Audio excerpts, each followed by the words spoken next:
Pixar has obviously given us a lot of really great films over the years, and they just released their latest film, Soul, on Christmas. I did get a chance to check it out. I've heard mixed things about it going into it. On the one hand, a lot of people have said it's really good, but there was controversy surrounding the film because it is the latest in a long line of animated films where a non-white protagonist turns into an animal. Emperor's New Groove, Brother Bear, Princess and the Frog, Spies in Disguise, and now this. And it does happen in this film too. Thing is, it wouldn't be a problem on its own, but because there are so few animated films with non-white leads, particularly black leads, when this is the one story being told, it is a problem. It just shows we need more films, we need more variety, because we are going to get the same stories over and over again if we don't. So, if people take issue with the film for that, totally understandable. My thoughts on the film itself, which, for those of you who only have a vague idea, it's about a music teacher who, just on the verge of getting his big break to play with his favorite jazz musician, dies and essentially tries to get back to life while making friends with a soul who doesn't want to live. It's exploring a lot of themes about death and life and what it means to have a soul and what it means to live and what it means to really find a spark, to be inspired by something. A lot of people were really into this movie as well. I thought it was good, but I did have some problems with it. But I did really want to really love it, and there is a lot of good in this film. The obvious thing, the animation really is beautiful. The designs are very nice. I like that there is a variety of facial features and body types with the different characters. Gives it more personality. Now, people have been criticizing Pixar for either all their female characters looking the same or all their male leads essentially looking like Linguini from Ratatouille, which is something that people were saying about Onward. Yeah, I get. I do understand. But that being said, you don't get a lot of that in this film, which is really nice. You get to see a variety of designs, but the thing that impressed me the most about the animation really was the lighting. It's just really beautiful, and how the different scenes glow and how they have different colors pop and how bright it is and how, I guess, magical. It does capture this feeling of being inspired, which a lot of creative people go through. And since the main character is a musician, a creative type, it makes perfect sense. He is a teacher, and I like that he likes it fine, it pays the bills, but his mom obviously wants him to take the job because it has stability. He really just wants to live his passion. And that's what it is. It's living his passion while learning what it means to live life. And these are big ideas, and they do explore them really well. Also, Daveed Diggs is in this. He's an actor I really like, actor, rapper, very talented. He was in Hamilton. Ironically, he plays a miserable bum who keeps insulting the main character, saying he's never gonna make it. And it's a funny character. They do a little bit with it. It's a side character. I just thought, oh hey, that's cool.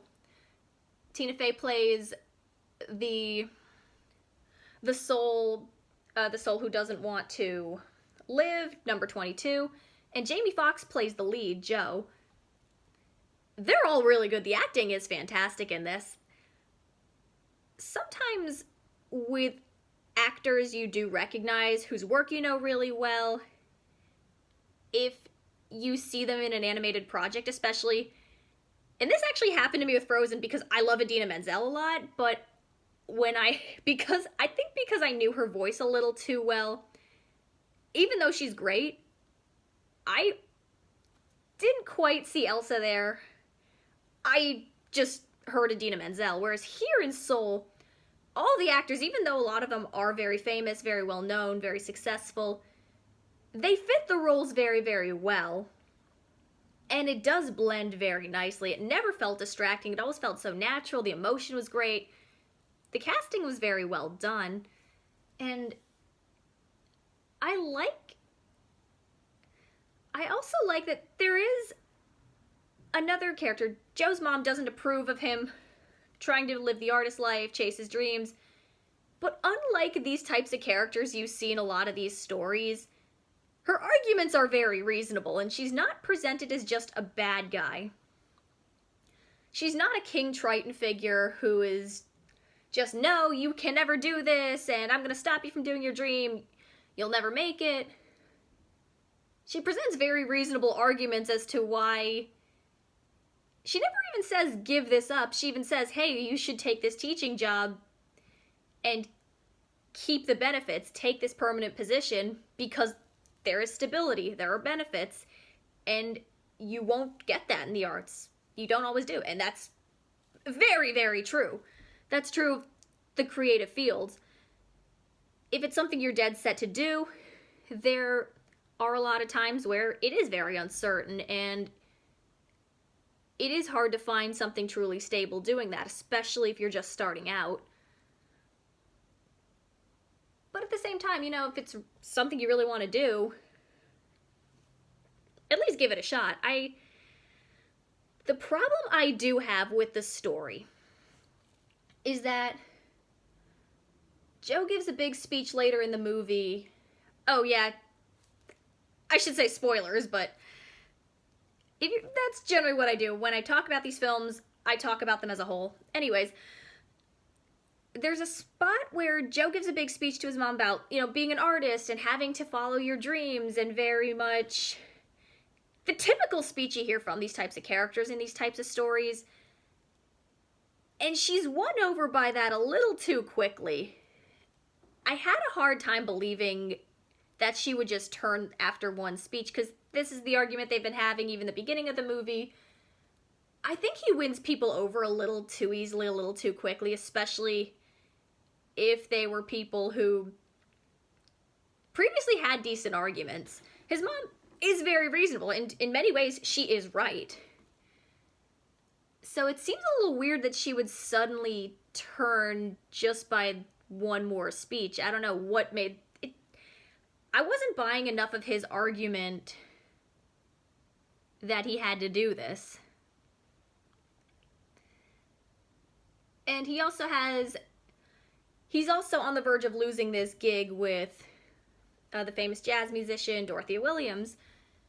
You know, she sees him in the hospital gown with the 22 in his body, and suddenly it freaks her out. She just sees him in a grease-stained hospital gown in New York, and suddenly she says, oh, you're out. It's a little weird, but then he stands up to her, and it gets the gig again. It's those two moments, I wasn't quite buying his argument, and he seemed to persuade them a little too easily. At least with his mom, at least maybe he could have said, hey, if he actually was getting paid to do this gig and he could have shown her that, I would have bought that a little more. If there was, it would have been a much better counterpoint to her argument. It did prevent me from really liking the film, that he does seem to win people over a little quickly with not really great arguments. That's not different from, they're pretty much the same arguments he's been making, but he doesn't change them enough. And I'm sorry to harp on this point so much, but it did prevent me from really enjoying the movie. The other thing that did bother me was the ending. While I don't mind the fact that he does get that second chance at life. I really like that he does get a second chance at life. He learns from 22 to be inspired more by the little things, not just the dream he's chasing. That he is learning to appreciate the world around him. You know, the taste of really good New York pizza, or the little helicopter leaves falling down, or not just music. He even learns to appreciate mentoring. I would have liked him to appreciate teaching. I would have liked him to accept the teaching job and realize he did have a passion and a talent for teaching. He could have still played with the musicians on the side. He could have taught. I think I would have liked for him to realize, oh, you know, I have a skill at this, and inspiring people does make me feel good.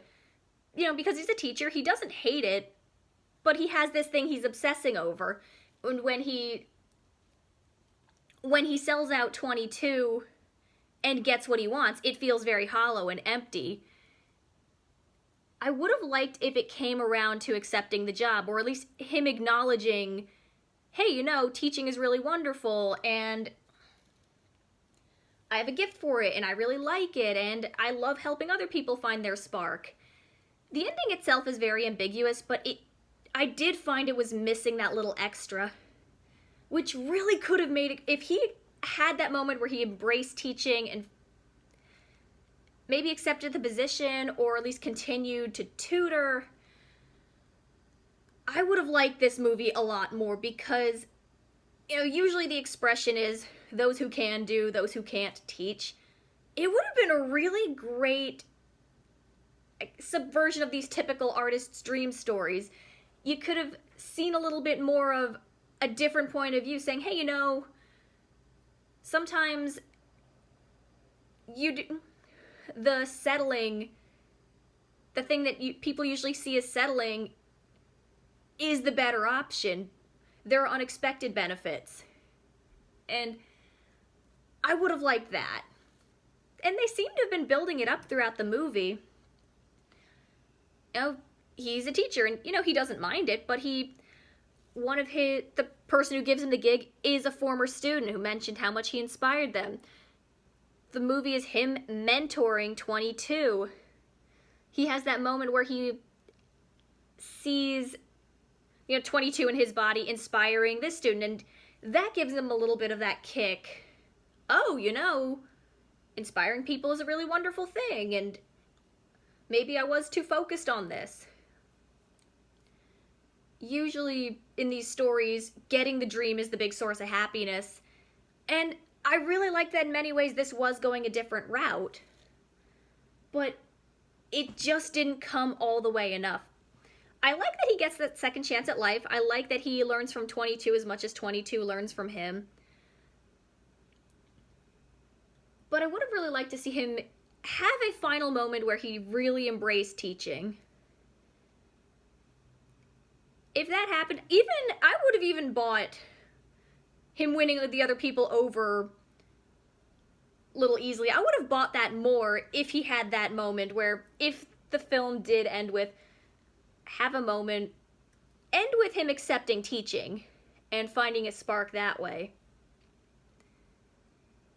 But with that being said, the movie is still good. I do like that it does show, hey, there's more to life than just getting what you want and your dreams coming true, especially from Disney. There are a lot of little things.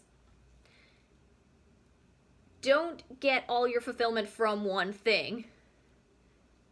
It was a good message. I just think it could have really come full circle. But I do like the world of jazz. I love the music in this. It's very beautiful, and they make you fall in love with jazz the way he falls in love with jazz. And that's really wonderful. The connections between the characters are really great. My favorite scene is when he's at the barber.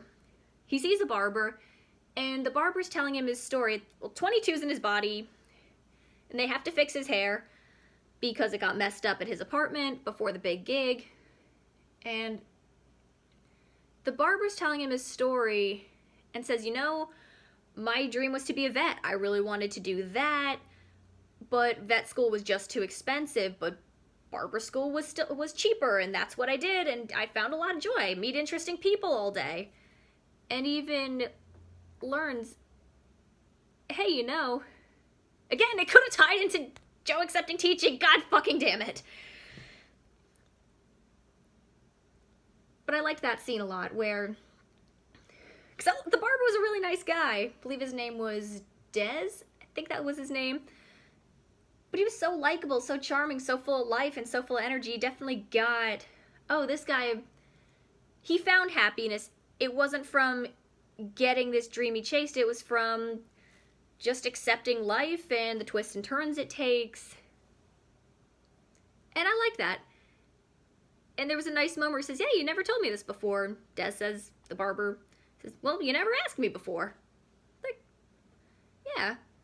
It's a nice little moment where he sees somebody in a new light and learns something about a very interesting person and sees how someone found happiness not by getting what he wanted, but by finding another way and still finding meaning and happiness in his life. And that was really good. It was beautiful. It was nice. Overall, I do recommend watching it. It is really nice. It is, I mean, if you can't get past the controversy and the trope of yet another non-white lead turning into an animal, I totally get it. But there are good ideas in this film. There's a lot of thought-provoking ideas. There's gorgeous animation. It definitely has a lot to say on life and finding meaning in it and meeting interesting people and what it means to inspire someone, what it means to be inspired, and how you can be inspired by the smallest of things, by the biggest of things, near-death experiences, or anything. But ultimately it's we make the meaning in our own lives and we create the meaning for ourselves, and we shouldn't be so obsessed about finding fulfillment in just one thing, because life is more complex than that. That being said, I'd be curious as to what other people took out of it. If they liked the movie, if they didn't like the movie, how they thought it held up, because I personally thought, while it had really good themes and ideas, I thought some of these tropes and ideas I thought were done a little better in Coco. You know, the person who wants to be a musician and someone, family not approving, and going on a journey and bonding with someone, learning how sometimes the thing you want, the dream, is not all it's cracked up to be. There are different themes, and they tell the story very differently, but I did think Coco did it a little better. I found that there was more of a real sacrifice and a real, you know, Miguel tends to give up his dreams of being a musician and his hero worship of Ernesto de la Cruz, whereas Joe, I found he got everything he wanted. While there was an ambiguous ending, again, I really do feel that Soul could have been